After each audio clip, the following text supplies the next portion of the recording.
Hos AVK Plast beskæftiger vi os fortrinsvis med sprøjtestøbning, hvor vi leverer emner internt til AVK's produkter, ventiler fortrinsvis. Vi har brugt 3D-print i vores støbeværktøj, hvor vi kunne se, at vi vil få nogle udfordringer med køling i værktøjet. Der er meget lidt plads i emnet. Vi sprøjter ind indvendigt her for at få den rigtige emnekvalitet, og det er meget vigtigt, at vi styrer temperaturen netop i det område. I og med, at vi har så lidt plads hernede, kan 3D-printen hjælpe os ved, at vi kan lave nogle kølekanaler helt nede i området. Både kølekanaler og også kanaler til følere, så vi har fuldstændig styr på temperaturen dernede, hvor det stort set er vigtigst for at få den rigtige emnekvalitet.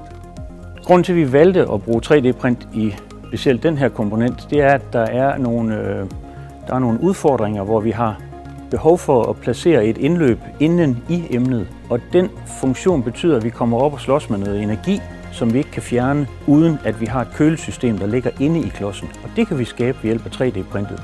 Så vi kan simpelthen få en kølefunktion imellem noget varme og noget emne udvendigt, som vi ikke ville kunne skabe på anden vis end ved hjælp af 3D-print.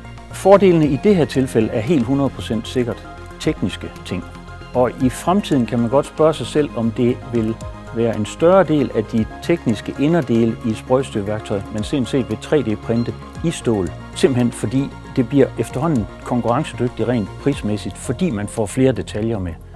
Designfasen har vi jo forsøgt på at tænke frit, fordi det var muligt at tænke frit, fordi når du 3D-printer, så kan du skabe alle mulige hulrum, som du normalt ikke kan producere. Så 3D-print er i det her tilfælde genialt. Vi oplever værdien af 3D-print ved, at vi kan kontrollere emnet og emnets temperatur, så vi i løbende produktion kan minimere de kvalitetsissues, vi ellers kunne få med emner, der ikke passer, højere brokprocent osv. Så det vil sige, at med 3D-print har vi fået helt styr på vores proces. Vi har fået styr på vores varmeudvikling i værktøjet, så vi kan kontrollere den og få en høj kvalitet. Selve samarbejdet med Teknologisk Institut har været godt. De har kunne rådgive os i tillæg, som vi skulle lægge på rundt omkring, for at have noget at fræse lidt væk af, sådan at vi kunne komme så tæt på den præcision af selve klodsen og fremstillingen af klodsen, som vi havde behov for. Så selve samarbejdet har været nemt og har glidet flydende uden problemer.